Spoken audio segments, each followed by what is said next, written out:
Dylan, you've done it again. 2 for 4, 2 RBIs, the go-ahead run in the 8th. What does it mean to hear these fans chant MVP? Thank God I would.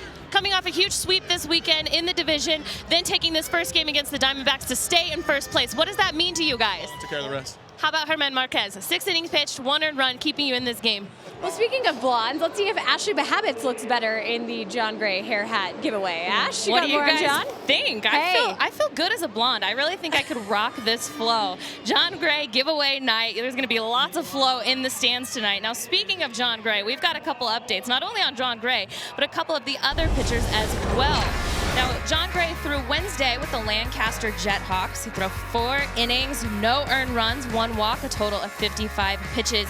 He is slated to start on Monday for Albuquerque in Sacramento. Also, so the stations that I'm in, all the way 148 through 160, will be moving down to the field to watch the fireworks, and they'll be firing off right behind me. So after the game, stick around. You're going to want to celebrate. We'll get everybody moved down to the field, and we'll watch some fireworks to get ready for Rocktober. Well, I'm about to play soccer tennis, and I think I found probably the best partner I could possibly find in Vicente Sanchez.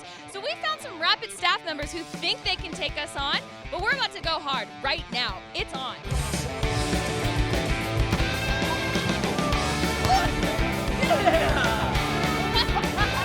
All right, well, I may have been a loser inside, but I just won with Vicente Sanchez here playing soccer tennis. Life couldn't get any better.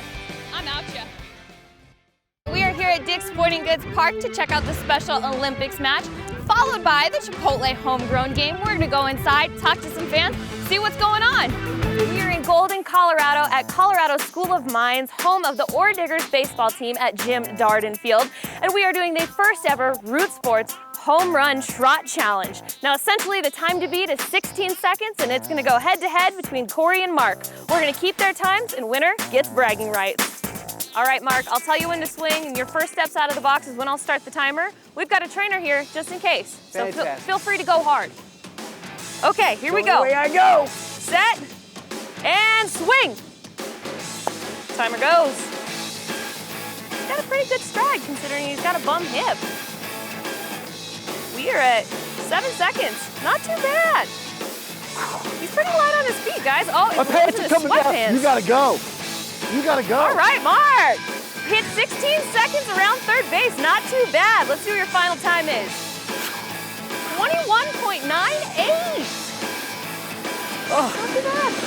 Mark, that was so good. That's great. You almost lost your pants.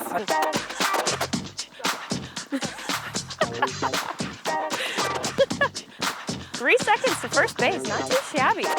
Cut that bag! And he's losing a little steam. Come on. You got it. Nice job, Corey. Push. 14, 15, 16.7. Nice job. That was great. Oh, God. Trainer. The first ever Root Sports Home Run Trot Challenge goes to Corey Sullivan. Well, according to Gerardo Parra, that dance you saw is called the San Benito dance, and he's been doing it to try and get Cargo's bat going. He says this team is putting things together, and when he's hitting the ball hard, they can't lose. So he's doing whatever it takes to get Cargo going. So I asked Cargo about what he thought. Of course, you can give that home run assist to Gerardo Parra, but Cargo came in later in the game in the 8th inning, singled against Archie Bradley, and that gave him his first multi-hit game and RBI since June 6th against Cleveland. So guys, let's hope the real Cargo is back and we'll see more of that San Benito dance. Charlie, with that triple in the 7th inning, you now lead all of Major League Baseball in triples. How does that feel? Does the win feel a little better with the Star Wars music playing in the background? Yeah, I like the Star Wars. Yeah. All right, back to you guys. Thank you, Charlie. And Coach Holmes had mentioned the confidence that he has in his curveball and as well as his slider and that developing changeup. So guys, if Marquez can stay on the third base side of the rubber, command his fastball, and utilize those secondary pitches, it's going to be a good day for Marquez. Yeah, Rockies fans, it's time for the fastest game in Denver, the CenturyLink High Speed Challenge, brought to you by CenturyLink High Speed Internet. I've got Matt here to play with me. Now how this game works is I'm going to ask him a question. He has 10 seconds to give me as many answers to that question as he can.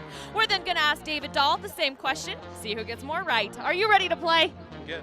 I'm good. He's ready to play. All right, your question is, name as many states that border Colorado as you can. Go! We beat you by one. Matt even told me David Dahl is on fire. Dude, Montana? It's not even close.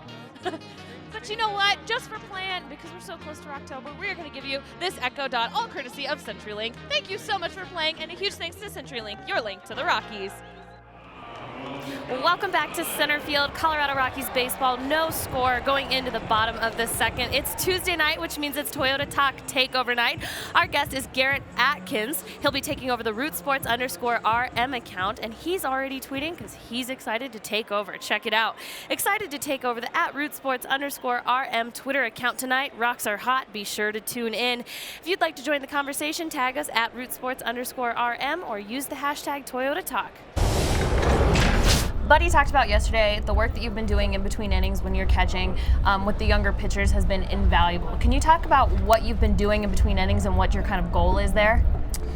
Thank you, Reed. That's right. I'm on the playground in left field, and day games always make me feel like a kid, so I felt like I need to come check out the kids, hang out at the playground. Now, I have a couple movies of The Sandlot because it's the 25th anniversary, and the Rockies are actually featuring this movie after the game on August 26th, all brought to you by Securian Financial. Now, I found Brooklyn and her little brother, Xavier, and we got to talking. It turns out we have the same favorite character from The Sandlot. Brooklyn, can you tell me who your favorite character is? Benny. Benny the Jet Rodriguez. So just for having the same favorite character, I'm giving you and your little brother those movies, and hopefully you guys can come back and watch it here at Coors Field on August 26th. Fans, if you want to get tickets to that event, go to Rockies.com/movie to get in on all the fun. Is the man Charlie Blackmon getting warmed up to take Game 2 against the Brewers here at Coors Field today, and he has been on fire. Chuck, to say the least, has been nasty, and that is why he is our Steel Power Drive. He hit his 29th home run yesterday in his first at-bat of the game. He's just unreal. Just makes it look too easy. He's just that spark plug that the offense needs, being a good leadoff hitter like he is. Now keep in mind, he hit 29 home runs last season. That was over the course of the entire year. We've still got 40 games to go. So he has been putting up great numbers, and this could potentially be his best season. And so for that reason, we found some nasty facts for you. He has 6 home runs to lead off in the first inning. That's tied for second in all of Major League Baseball. This stat is really cool. He has hit a home run in 17 of his 18 opponents he's faced, except for Miami. And he'll get the chance to do that when they come here to Coors Field later in the season. Thank you, Jenny. Like you guys said, a very scary moment as Nolan Arenado came off the field yesterday. But good news is the x-rays did come back negative. So no broken bones. It's considered a left hand contusion. He was able to take some swings today and get additional treatment. I got a chance to catch up with Bud Black and Nolan Arenado about the injury. Habits on all the happening. Thank you, Jenny. Yeah, there's been a lot going on this weekend, and today is Dia de los Rockies, and the Rockies are actually giving away these special Los Rockies t-shirts to commemorate the celebration. Now keep in mind, this is a league-wide celebration to recognize the contributions that the Latin and Hispanic communities have had in this great game. In the last 40 years, the percentage of Latin players has consistently increased. In 1987, about 11%. 1997, 18.6%. In 2007, out of 1,200 players, 286 were Latin, and of course this year, the percentage is about 25.6%. Now keep in mind, out of 118 of 551 Rockies players all-time were of Latin descent. Now I got a chance to talk to Carlos Estevez about what it means to be part of that percentage, opening that door for the next generation. Carlos Estevez was one who watched Venezuela-born Carlos Gonzalez, and Carlos Gonzalez grew up watching the big cat, Andres Galarraga, here at Coors Field. So guys, the Latin community has most definitely come full circle within the Rockies organization.